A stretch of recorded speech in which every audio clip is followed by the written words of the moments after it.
तो शायद आपकी लाइफ, आपका करियर बचा सकती है। ये मैं इसलिए बोल रहा हूँ क्योंकि मुझे पता है कि जो मुझे ऑडियंस देखती है उनका एज ग्रुप क्या है। ये जो वीडियो है ये 20 मिनट की होगी, जिसके अंदर आपको एंटरटेनमेंट के साथ में कुछ ऐसी एडवाइस मिलेगी जो आपको किसी और कमेंट्री चैनल पे नहीं मिलने वाली, क्योंकि तुम्हें पता है कि crazy Deep is the best commentary channel. और शुक्रिया, क्योंकि हमने पिछले महीने काफी ज्यादा क्रेजी ग्रोथ की है। तो जितने भी नए सब्सक्राइबर जुड़े हैं या मेरी येलो आर्मी है, तुम लोगों को मेरे बारे में, मेरी फैमिली, मेरी बंदी, मेरी इनकम के बारे में जानना है, तो मैंने अपना पहला पॉडकास्ट दिया है जिसकी लिंक तुम्हें डिस्क्रिप्शन में मिलेगी। और मैं चाहता हूं कि तुम एक बार पूरा पॉडकास्ट जरूर देखना। इंडिया में हर साल कई सारे बच्चे या बड़े सुसाइड कर लेते हैं। यहाँ पे आपको ध्यान देना चाहिए था अपनी कोचिंग पे, अपने करियर पे, अपने पेशन पे। मोस्टली सेन और भुवन बाम, इन दोनों की जो लव लाइफ है ये स्कूल टाइम से चल रही है 10। लेकिन वहीं पे क्या होता है कि वो बंदा तुम्हें स्टार्टिंग में ही अपने लाइफ के ट्रॉमे, दुख भरी कहानियां सुनाने लग गया। और मजे की बात ये, अगर सिचुएशनशिप एक टॉपिक है तो इसकी ब्रांड एम्बेसडर है रोवी राय। कि उस उम्र में अगर एक बकवास बंदे के साथ एक बकवास रिलेशनशिप में नहीं आते तो शायद आज यहाँ से थोड़ा। हमारी दिया में इनका पूरा दिन इनके चार्ट्स के साथ जाता था, पर अब ये आजाद हुई अपने ट्रेड्स की पूरे टाइम पहरेदारी करने से, क्योंकि इन्हें यूनिवर्स पर मिला timely entry and exit alerts from. थोड़ा ऊपर होते हैं। इंडिया में हर साल कई सारे बच्चे या बड़े सुसाइड कर लेते हैं, सिर्फ toxic relationship, breakup, move on नहीं कर पा रहे हैं, मेंटली परेशान हो गए हैं। स्कूल के अंदर हमको ये तो बता दिया गया कि भैया जो सिगरेट है, अल्कोहल है, ये आपकी जान ले लेती है, लेकिन ये चीज नहीं बताया कि एक रिलेशनशिप भी कैसे आपकी लाइफ खराब कर सकता है। और स्पेशली जब आपकी एज 15 से 22 साल के बीच में होती है, तब आपके ऊपर एक अलग स्ट्रेस होना चाहिए कि अब करियर में स्ट्रीम क्या चूज करना है, मेरा पैशन, मेरे ड्रीम्स को लेकर मैं काम करूं। लेकिन नहीं, इस एज में आपकी क्लासरूम में आपको कोई पूजा अभिषेक नाम का बंदा कह देता है कि अरे ये लड़का या लड़की बहुत सही है भाई, इसको गर्लफ्रेंड बॉयफ्रेंड बना ले, सेटिंग कर ले। अब क्योंकि आजकल की जनरेशन में ये जो रिलेशनशिप कल्चर है काफी कॉमन हो गया, तो स्टार्टिंग में तो बड़ा मजा आया भैया, क्योंकि हनीमून फेज चल रहा था तो खूब ही प्यार हुआ, मोहब्बत हुई। लेकिन धीरे धीरे फिर पॉसेसिव हो गए कि इससे बात कैसे कर रही तू, फिर टॉक्सिक हो गए, फिर वही कभी लड़ाई, कभी झगड़ा, कभी ओयो, उसके बाद ब्रेकअप। अब क्या ब्रेकअप के बाद हो गई insecurity, self doubt, trust issues. इस छोटी सी उम्र के अंदर इतनी सारी चीजों से जूझ रहे हो, मूव ऑन करने की कोशिश कर रहे हो, लेकिन यहाँ पे आपको ध्यान देना चाहिए था अपनी कोचिंग पे, अपने करियर पे, अपने पेशन पे, अपने रिजल्ट पे, अपने पेरेंट्स पे। कहने का मतलब ये है गालिब कि जब तुम 30-40 की उम्र में किसी 2 टके की कंपनी के अंदर काम कर रहे हो, कम सैलरी में, और बॉस ने चिल्लाया और आंसू छुपाने के लिए वॉशरूम में गए और मिरर के सामने देख के ये मत सोचना कि उस उम्र में अगर एक बकवास बंदे के साथ एक बकवास रिलेशनशिप में नहीं आते तो शायद आज यहाँ से थोड़ा ऊपर होते। रांझना मूवी में धनुष की तरह हो सकता है कि तुम्हारे इश्क की एंडिंग एक बेड पे हो हॉस्पिटल में, या तुम्हें गोल्ड मेडल पहना दिया जाए फ्रेंड जोन का। लेकिन ये भी हो सकता है कि तुम्हारी किस्मत बढ़िया हो, तुम लकी हो, तो तुम्हें 12th फेल की तरह कोई ऐसा पार्टनर मिल जाए जो तुम्हें मोटिवेट करे। देखो, हेल्दी रिलेशनशिप भी होता है, हेल्दी रिलेशनशिप जिसके अंदर तुम दोनों साथ में ग्रो करते हो, दोनों साथ में एक दूसरे को लेके चलते हो, साथ में एक दूसरे के करियर का भी सोचते हो, एक दूसरे की भी फिक्र करते हो, टाइम भी देते हो, लेकिन तुम्हें पता होता है कि करियर पे भी ध्यान देना है। इसके बहुत अच्छे एग्जांपल भी, जैसे आप YouTube में लो तो मोस्टली सेन और भुवन बाम, इन दोनों की जो लव लाइफ है ये स्कूल टाइम से चल रही है 10-12 साल हो गए, भगवान नजर ना लगे इन्हें। लेकिन देखो अभी जमाना बदल चुका है, ओल्ड स्कूल नहीं, अभी चल रहा है सिचुएशनशिप। सिचुएशनशिप मतलब friend with benefit without clarity, relationship without commitment, मतलब एकदम प्रीमियम कंफ्यूजन, मतलब कि सबको लगता है कि तुम दोनों साथ में हो लेकिन तुम्हें नहीं पता। मतलब कि उसके घर पे उसकी मम्मी पापा से नहीं मिलना है, लेकिन उसके घर का वाईफाई है तुम्हारे पास। अरे यार, ऐसा समझ लो कि नेटफ्लिक्स का सब्सक्रिप्शन है जो सब चलाना चाहते हैं, यूज सब कर रहे हैं, पर ऑन कोई नहीं करता। मतलब अभी आजकल के लोग इसे कहते हैं ट्रायल वर्जन ऑफ रिलेशनशिप। और मजे की बात यह है, अगर सिचुएशनशिप एक टॉपिक है तो इसकी ब्रांड एम्बेसडर है रोवी राय। तो अब हम जानेंगे सिचुएशनशिप और रिलेशनशिप के बारे में रोवी राय से। Let's have some tea. If I can't have you, no one can. तू जो कर रही है, तुझे किसी लड़के से पूछना चाहिए कि गोटे दबाने में कितना पेन होता है। बहुत पेन होता है यार, वो बाप नहीं बन पाएगा, फिर तू आगे जाके उसको छोड़ फिर नया बंदा बना लेगी। I ended my 8-month situationship. It was hard for me because घर पे नींद नहीं आ रही थी, मुझे दवाइयाँ लेनी पड़ रही थी, तो मैंने सोचा कि मुझे कुछ करना पड़ेगा। गाइस, सिचुएशनशिप जब एंड होती है तो काफी दुख होता है, स्पेशली जब आप इन्फ्लुएंसर हो तो आपको अपनी रिच लाइफस्टाइल भी दिखानी पड़ेगी। अनुजन का गाना लगाना पड़ेगा यार उसके ऊपर। एक तो ये जो जेनजी लोग सिचुएशनशिप में बहुत ज्यादा मानते हैं, इनका सिंपल सा फंडा है कि जैसे ही भैया रिलेशनशिप एंड हो, अनुजन का गाना उसी टाइम पे आ जाएगा। और इस रील के अंदर भी अनुजन का गाना लगा हुआ है ना, नीचे टेक भी कर रखा। और मजे की बात दोस्तों की ये जो पिन कमेंट है इसका, the biggest lesson which life teachers us is to keep moving on. ये किसी दोस्त ने कमेंट करा कि यार इसका बुरा टाइम चल रहा, ब्रेकअप सिचुएशनशिप चल रही, तो जैसे ही एंड हुआ मैं कमेंट कर देता हूं। रोवी ने इस पे रिप्लाई दिया, I am glad I met you at the right time. अब रोवी राय इसी बंदे के साथ रिलेशनशिप में। तो जो थर्ड पर्सन आता है जिसकी वजह से रिलेशनशिप खत्म होते हैं, मुझे यहाँ पे पता है कि थर्ड पर्सन कौन है।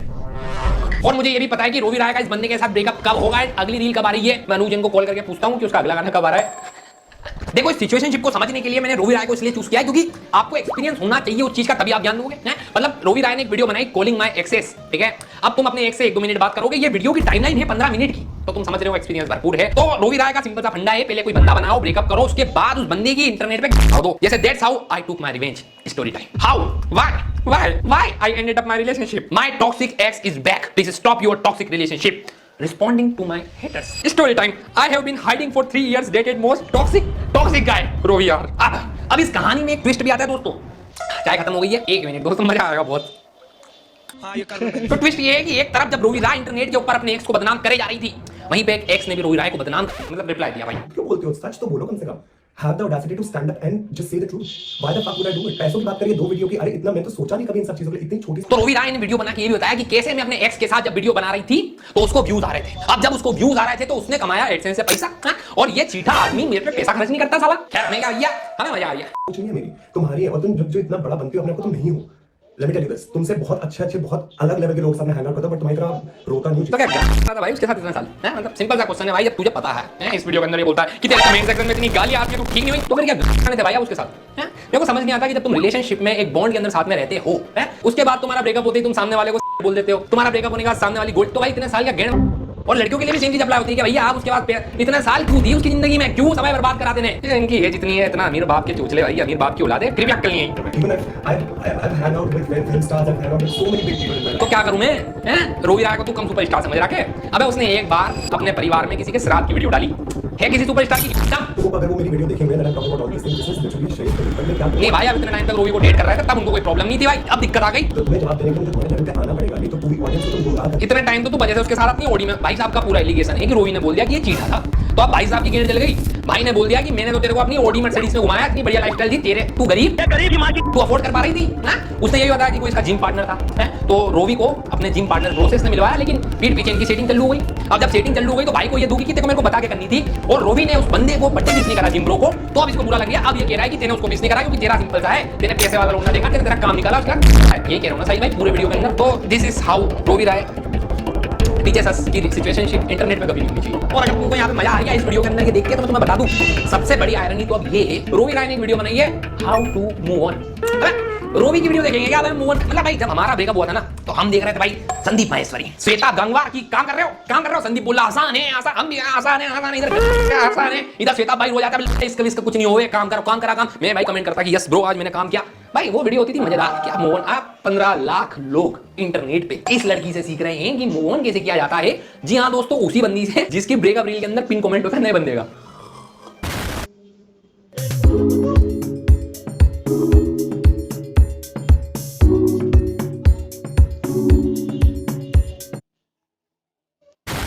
मतलब सोचो कि तुमने अपने रिलेशनशिप में इतना टाइम दिया, एफर्ट दिया, और तुमको रिटर्न में क्या मिला? ब्रेकअप, ब्लॉग और एक इंस्टाग्राम स्टोरी, वो भी रोवी राय की तरफ से। देखो ये अगर तुम किसी सिचुएशनशिप में अटक चुके हो, तुम्हें समझ नहीं आ रहा, क्लियरिटी नहीं मिल रही, तो भैया सामने वाले से क्लियरली पूछ लो कि मैं अमेज़न के अंदर कोई पेंडिंग प्रोडक्ट तो नहीं हूं या व्हाइट लिस्टेड हूं। रोवी राय की जो ब्रेकअप वीडियोस है उनको देख के सभी लोगों को एक क्लियरिटी मिल गई कि इस बंदी को क्लियरिटी नहीं है। रोवी राय का चैनल देख के इसका मोटो समझ में आ गया मुझे कि या तो प्यार मिलेगा या तो फिर व्यूज। जितने भी लोंडे जिनको रोवी राय ने डेट किया ना, उन्होंने डेट नहीं किया, उन्होंने एक अनपेड इंटर्नशिप की है जिसके अंदर उन्होंने टाइम दिया, मिला कुछ नहीं, और लास्ट में कमेंट डालना पड़ा कि बैड एक्सपीरियंस।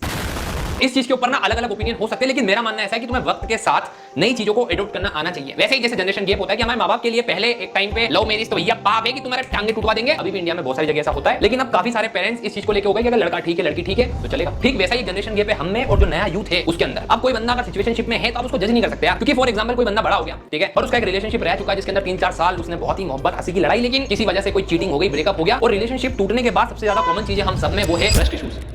तो अब ऐसा मान लेते हैं कि मेरी तरह कोई पर्सन जिसको ट्रस्ट इश्यूज है, वो लोगों पे ट्रस्ट नहीं कर पाता, उसकी जॉब लग जाती है उसके घर से बहुत दूर, जहां पे वो जॉब के लिए पैसे कमाने के लिए अपने घर वालों से, अपने 4 दोस्तों से दूर हो जाता है, वो जॉब कर रहा है लेकिन वो वहां पे अकेला है। अब अगर ऐसे में एक अनजान शहर में वो कोई पर्सन को ढूंढ लेता है जिसको भी ट्रस्ट इश्यूज है, जिसको रिलेशनशिप सीरियस रिलेशनशिप में नहीं आना, लेकिन ये दोनों साथ में हैंग आउट करते हैं, घूमते फिरते हैं, डेट पे जाते हैं, फिजिकल नीड्स पूरी करते हैं, तो मेरे को नहीं लगता कि इसके अंदर कुछ गलत है। पता है ये मैं इसलिए बोल रहा हूं क्योंकि अब ये दोनों समझदार और बड़े हो चुके हैं, तो इनकी जिंदगी के डिसीजन ये बना सकते हैं। लेकिन जैसा मैंने तुमको स्टार्टिंग में कहा था कि जो 15 से लेकर 22 वाली एज है, जहां पे तुम किसी थर्ड पर्सन के कहने पे कि अरे ये लेके बैठा है कि अबे नस काट लूंगा, तो उसके कहने पे तुम रिलेशनशिप में आ गए, तो उस टाइम पे तो अगर तुम्हें अच्छा बंदा बंदी मिल रहा है उस टाइम में तो रिलेशनशिप भी तुम्हारे लिए नहीं है, क्योंकि तुम्हारी प्रायोरिटी वहां पे करियर होना चाहिए था। अभी यही जेनजी सिचुएशनशिप को लेकर रजत पवार नाम के एक रोस्टर ने वीडियो बनाई थी जिसके अंदर उसने रोस्ट किया था द रेबेल किड को।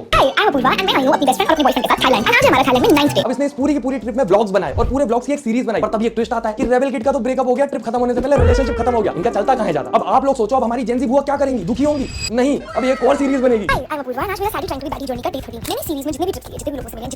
मैंने अपने आसपास इतने लोग देखे जो ब्रेकअप होने के बाद फोटो तक नहीं रखते, अपने मोबाइल में डिलीट कर देते हैं, और इसने अपनी आईडी पे पूरी पूरी की पूरी अपने एक्स बॉयफ्रेंड के साथ सीरीज पटक के रखी हुई है उसके याद में, और ऊपर से ब्रेकअप के बाद हमारी जेंजी बुआ दुखी नहीं होती है। अभी मैं ना सिर्फ रोस्ट नहीं करता, अभी मैं ट्राई करता हूं कि मैं जो यूथ है इनको ऑब्जर्व करूं, अपने आसपास के लोगों को समझूं। इसीलिए मैंने पिछले कुछ 3 टॉपिक में ना बहुत अलग अलग चीजें की। मैंने एलजीबीटी के ऊपर वीडियो बनाई जो काफी लोगों के लिए अनएक्सपेक्टेड था, लेकिन तुम लोगों को पसंद गया। तो यहाँ पे मेरा मानना ये है कि भैया जरूरी नहीं है ना यार कि ब्रेकअप के बाद आप तुम रोते ही रहो, है ना, कि भैया नस काट गए, शराब पी रहे हैं, दोस्तों के साथ पड़े, अपना करियर खराब। ये तो अच्छी बात है ना कि यार एक तुम रिलेशनशिप में थे, वो एंड हो गया और तुम हैप्पीली घूम फिर रहे हो, खुद को टाइम दे रहे हो, ये तो अच्छी बात है ना। दूसरी चीज कि अगर मैं पर्सनली रेबल किड को या उसके बंदे को नहीं जानता हूं तो मुझे नहीं पता ना कि उनका रिलेशनशिप एंड क्यों हुआ है। हो सकता है कि वो हैप्पी नोट पे एंड हुआ हो, तो उन दोनों को कोई प्रॉब्लम ही नहीं हो कि अगर ये रील्स हमारी पास्ट की पड़ी है तेरे पेज पे तो वो हम मेमोरीज की तरह रखी रहते हैं। देखो रजत की वीडियो का मोटो था कि वो बच्चों को समझाना चाहता है कि ऐसे इन्फ्लुएंसर से इस तरीके से इन्फ्लुएंस नहीं हो, क्योंकि इनके पास बहुत पैसा है, तुम्हारे पास नहीं है, तो घूमना फिरना बंदों के साथ ये किसी पॉइंट पे सही भी है बट किसी पॉइंट पे गलत भी है, क्योंकि पर्सन टू पर्सन चॉइस होती है। आपके पास पैसा नहीं है तो आप नहीं जा सकते विदेश, इन्फ्लुएंस नहीं हो सकते। लेकिन एक चीज जो था कि इन्फ्लुएंस जो हो रहा है, हम जो इन्फ्लुएंस हो जाते हैं इन्फ्लुएंसर को देख के कि यार सिचुएशनशिप में आए फिर निकल गए, रोवी राय को देख लिया कि भैया एक ब्रेकअप हुआ दूसरा तैयार है, इसका इंपैक्ट तो सच में पड़ता है। लेकिन मैं अपनी वीडियो के थ्रू तुम्हें कुछ ऐसी चीजें बताना चाहता हूं जो शायद तुम्हें समझनी बहुत जरूरी है किसी भी रिलेशनशिप या सिचुएशनशिप में आने के पहले। पहला, लव बॉम्बिंग। इसका मतलब है कि भैया तुम्हें पहले ही मीट पे या डेट पे कोई बंदा महंगी चीजें देने लग जाए रिलेशनशिप की स्टार्टिंग में, और तुम उसकी बात रखने के लिए वो ले लेते हो, लेकिन अब तुम अंदर ही अंदर गिल्टी फील हो रहा है। अब अगर वो कोई पर्सन तुमसे कुछ मांग रहा है इन रिटर्न या उसने कुछ बोल दिया तो तुम उसको मना नहीं कर पा रहे हो। Second, trauma dumping. क्या तुमने किसी पर्सन से स्टार्टिंग में बात की कि यार इंटरेस्टिंग लग रहा है तो बात करते हैं, लेकिन वहीं पे क्या होता है कि वो बंदा तुम्हें स्टार्टिंग में ही अपने लाइफ के ट्रॉमे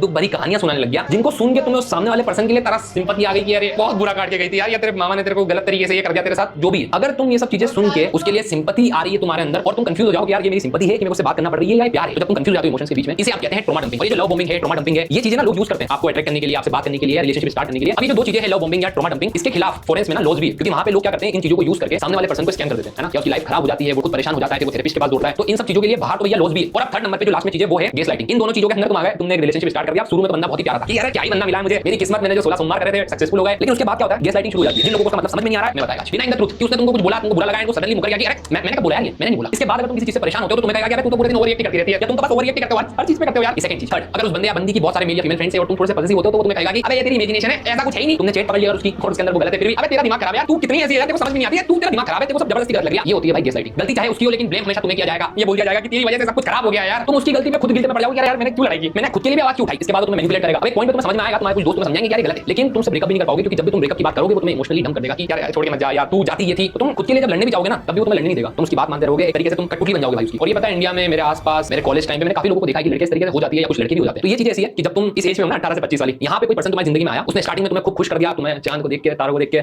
शायरी आ रही है, सारे गाने रिलेट हो रहे हैं, खूब हो गए, खूब सेक्स किया, जरूरी हो गए, लेकिन एक टाइम के बाद जब पर्सन की टॉक्सिक पर्सनैलिटी बाहर आती है और उसके बाद वो पर्सन तुम्हारे लिए सही नहीं है तो उसको छोड़ना आना जरूरी है, जो इस एज में हमें इतनी इजीली समझ में नहीं आता। मैं सही बताऊं एक चीज से तुम बहुत कुछ रिलेट करोगे कि पहले मुश्किल था, एडिटिंग ऐप नहीं थे, ये ऑनलाइन इंटरनेट नहीं था, तो पहले क्या होता है स्कूल लाइफ में हम देखे जा रहे हैं, बचपन से जानते हैं तो उसके साथ रिलेशनशिप में आ गए। लेकिन भैया 2017-18 के बाद जब से पबजी आया, पबजी में कितनी बंदों की सेटिंग हुई है, कितने डिवोर्स हो गए हैं और कितनी रिलेशनशिप शादियां भी हुई है। उसके बाद ये डेटिंग टिंडर बम्बल लोड़ा सन, यहां से भी बहुत पार्टनर मिलते हैं, इंस्टाग्राम पे कोई बंदा आता है, एक आधा म्यूचुअल है। अब क्या होता है कि कोई पर्सन इन रियल जो किसी से बात किसी को अप्रोच नहीं कर सकता, उसके लिए काफी इजी होता है सोशल मीडिया पे अप्रोच करना। लेकिन ऐसे टाइम पे तुम किसी पर्सन का एक सेकंड फेस की वो इन रियल कैसा है वो नहीं जान पाते, क्योंकि स्टार्टिंग में तो हर बंदा ऐसा ही हुआ ना कि भाई मैं तो काफी जेंटलमैन हूं भाई, सब कोई बदलाव बन के बैठेगा भाई, हां भाई मैं तो यूजर पर साफ कर दूंगा। लेकिन थोड़ा टाइम बाद अगर वो टॉक्सिक है, अभी इतने सारे केसेस आ रहे हैं ना, ये लो जी आपको तो हटा दो, लेकिन ऐसे कई सारे केसेस आ रहे हैं कि थोड़ा सा कोई चेट पकड़ ली तो मर्डर कर दिया, ये कर दिया, वो कर दिया, है ना, सुसाइड कर ली। इनवॉल्व में भी होता है कि किसी मल्टी के अंदर कोई लड़की लटक गई सिर्फ इस रिलेशनशिप की वजह से। तो यार इस चीज पे ना हमें थोड़ा ध्यान देना चाहिए कि जिस तरीके से ये तोबेकू है, ये दारू है, ये बेकार है ना, रिलेशनशिप भी जरूरी नहीं है कि सही हो या सिचुएशनशिप भी सही हो। अगर तुम मैच्योर हो, तुम्हारी एज हो गई है तो तुम ट्राई कर सकते हो, है ना, बट अगर तुम्हारी एज नहीं है, स्पेशली जो ये बच्चे वीडियो देख रहे हैं, ट्राई करो कि थोड़ा टाइम अवॉइड करो, क्योंकि तुम्हारा